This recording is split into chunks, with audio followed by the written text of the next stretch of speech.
বাঙালির প্রিয় খাবার বেগুন ভাজা, গরম ভাত এবং সাথে যদি এক চামচ গাওয়া ঘি হয় না, তাহলে একদম জমে যায়। আজকের ভিডিওতে আমরা সেটাই দেখব। সাথে রেখেছি প্রিয় পুঁটি মাছকে। তাহলে চলুন বেশি কথা না বলে আমরা সরাসরি ভিডিওতে যাই। এখানে আমি একটি মিডিয়াম সাইজের বেগুন নিয়ে নিয়েছি।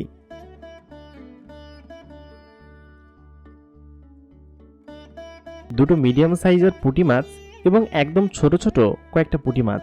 সবার প্রথমে বেগুন এবং মাছগুলোতে হলুদ গুঁড়ো এবং সামান্য লবণ দিয়ে ভালোমতো মিক্স করে নিব।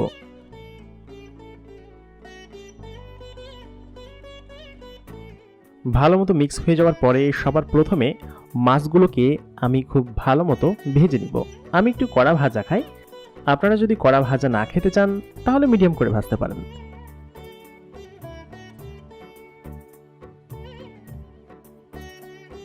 যারা এখনো রসুই ঘর সাবস্ক্রাইব করেননি, অবশ্যই নিচে লাল বাটনটি প্রেস করে সাবস্ক্রাইব করে নেবেন এবং ভিডিওতে একটা লাইক দিবেন। মাছগুলো ভাজা হয়ে গিয়েছে।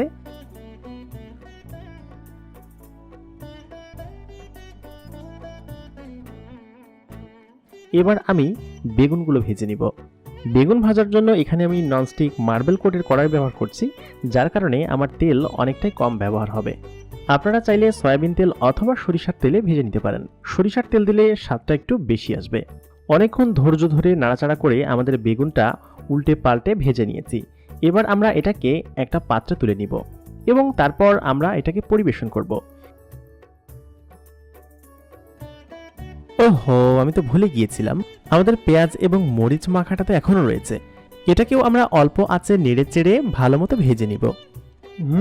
কালারটা দেখে মনে হচ্ছে যে খেতে বেশ দারুণ হবে। বাঙালির প্রিয় খাবার ভাজা মাছ, বেগুন ভাজা, ধোয়া ওঠা গরম ভাত এবং সাথে যদি এক চামচ গাওয়া ঘি হয় তাহলে তার কোনো কথাই নেই। আমার মতো যেসব ব্যাচেলার ভাইরা আছেন তারা খুব সহজেই এই রেসিপিটা করে আপনাদের যে কোনো বেলার খাবারের বন্দোবস্ত করে নিতে পারবেন। সবাইকে ধন্যবাদ ভিডিওটা দেখার জন্য।